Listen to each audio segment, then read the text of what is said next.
Hi, Tony. Thank you so much for joining us today. It's lovely to see you. Now, we're coming to Amsterdam next week. We've got the RLA event. How's it going? How's the prep? The prep is going well. We are running out of room. We're running out of space for sponsors. And we're excited to be back in Europe and share the message, being the global voice of the industry. The returns and the reverse logistics industry is important and exciting. Well, the importance of returns within e-commerce is so important. Tell us a bit more about that. Well, the world's changed. I remember learning a lot about returns prevention and returns management 20 some years ago, getting them under control, we felt, at Philips. And then e-commerce happened. And in the e-commerce world these days, it's very common to ship 4 packages and get one of them back. It's a frightening industry situation right now, and no one is really looking at the cost, Nadia. And then when they do, they're starting to think about what's the next steps. And Nadia, I have to tell you, there's a lot of big news right now coming out of the UK about Zara, the retail chain store, because they've now made a decision to charge customers for returns that they ship back. And that's a dramatic first step for a major retailer. And I applaud it. We need to see more of that. And in fact, that news is being broadcast on various media channels around the world, MSNBC and CNBC, NPR, Retail Dive. They're all talking about this drastic step for a retailer to take. Now that's on e-commerce returns. And if you take it back to the store, there's no charge.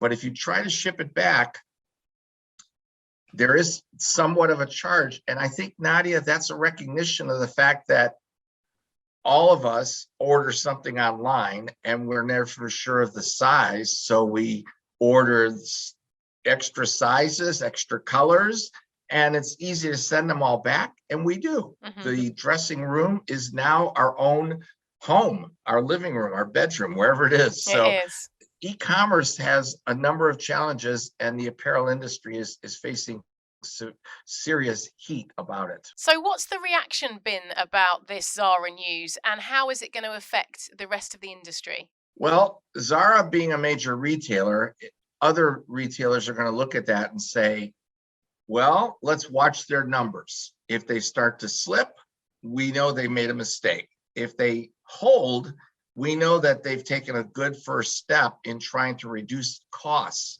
of this. So the reaction around the world, the media that I've seen, that I've talked to, in fact, is this a good move? And I say, yes, it is. It's what's needed. So again, time will tell, Nadia, but for a major retailer to take that step is important and dramatic. We'll watch and see what happens. And like you said, time will tell. We'll see if other retailers follow in their footsteps. We've made it so easy for people to do returns that it's becoming entitlement. And no one has a hesitation to order multiple products. In fact, the last survey from more than a year ago said about 30% of the people who buy things online, they buy extras because they know they're going to return things. Yeah. To have consumers admit that is such a flaw, both in our culture, in the people, and in the retail experience online. And again, Nadia, this is a two-dimensional experience, right? I get to see you through the screen, you get to see me. When we meet in person, it'll be different. You may be taller than me, you may be shorter. This two-dimensional experience is a challenge for selling products that we have not overcome yet. And I heard that message over the last few days here in Amsterdam as well. Well, talking about when I see you, that is next week for the RLA event, which we're all really excited about. Tell us what's in store for the people going. We're very excited. We have always tried to focus on content. So in our event where we are limited in space. We're excited to be at the Rye Auditorium, which is a very major venue. We are inside of another show, another event called Home Delivery World, and it's a related event. But within there, we will have our own separated area, room for about 100 guests. Thanks to CCL TV and your organization, we will have recordings made of the sessions. And again, the sessions focus, we kick off with circular economy. We have a couple of great keynotes from the industry, from the Remanufacturing Institute of Europe, for example. David Fitzsimmons is speaking, and Janina Napier from the Circular Economy Club will be presenting a case study of where differences have been made. So we focus, Nadia, strictly on content for our members, and we will have a reception with the board companies that are there, so that our attendees will get to sit down with Dell and Cisco and FedEx and talk to them informally, as it were, off the cuff, not putting them on the spot, but having a great conversation with these RLA board companies. So there's a lot in store, as you can tell from the stories we've got and what the attendees will bring and get to see. Absolutely. It sounds like a jam-packed schedule, and we can't wait to join you. So we'll see you